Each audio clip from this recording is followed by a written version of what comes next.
Hello everyone. आज हम बात करेंगे द पैलेस ऑफ इल्यूशन की इनसाइड स्टोरी के बारे में। मेरे पिछले वीडियो में आपने देखा होगा, मैंने पैलेस ऑफ इल्यूशन का ओवरऑल रिव्यू दिया है और आज हम बात करेंगे द पैलेस ऑफ इल्यूशन के अंदरूनी कहानी के बारे में। बहुत समय पहले एक यज्ञ की अग्नि से एक कन्या उत्पन्न हुई थी।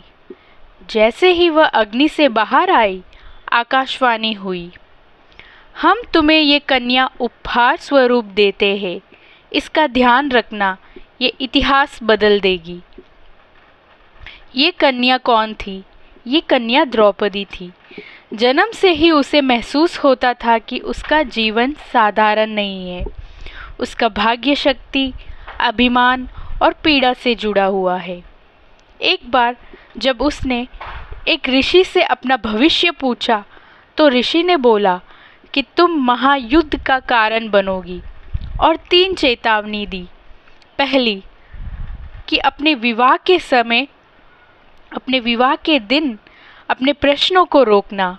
दूसरा, जब तुम्हारे पति साम्राज्य के शिखर पर हो तो अपनी हंसी को रोकना।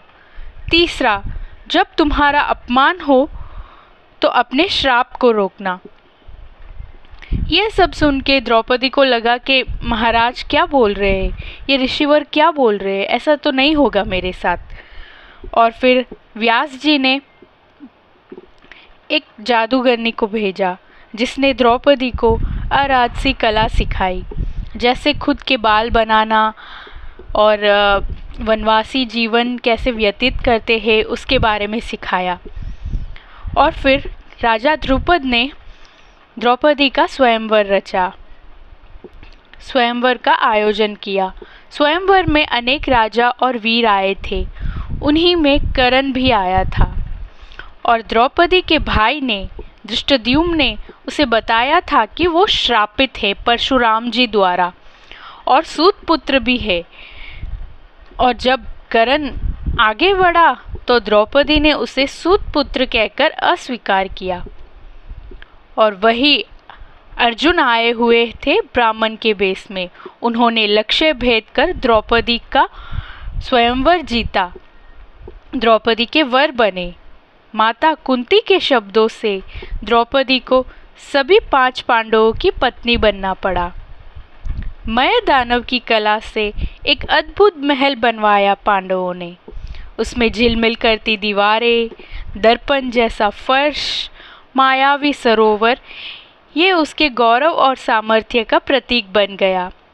पर जब दुर्योधन जल आश्रय में गिरा और द्रौपदी हंसी राजसूय यज्ञ के समय, तो दुर्योधन की प्रतिशोध की ज्वाला भड़क उठी। शकुनी के चाल से युधिष्ठिर ने सब कुछ हार दिया। राज्य भी हारा, भाई को हारा, स्वयं को हारा, अंत में द्रौपदी को भी हार गए। द्रौपदी को सभा में खींच कर लाया गया। वह अपमानित हुई। दुशासन ने वस्त्र उतारने का प्रयास किया, लेकिन श्री कृष्ण ने उसकी लाज बचाई। उस दिन से कृष्ण उसके संबल सखा बन गए। पांडवों के जीवन में केवल द्रौपदी अकेली नहीं थी।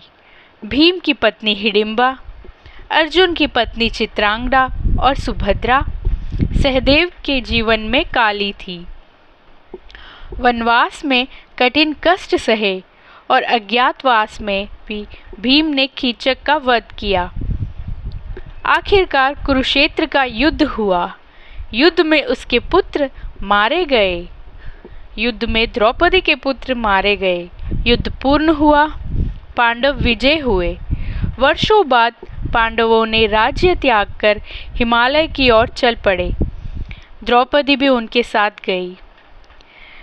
द्रौपदी सबसे पहले गिर पड़ी तो युधिष्ठिर ने कहा, आप इसलिए गिरे क्योंकि आपने सबसे अधिक प्रेम अर्जुन से किया।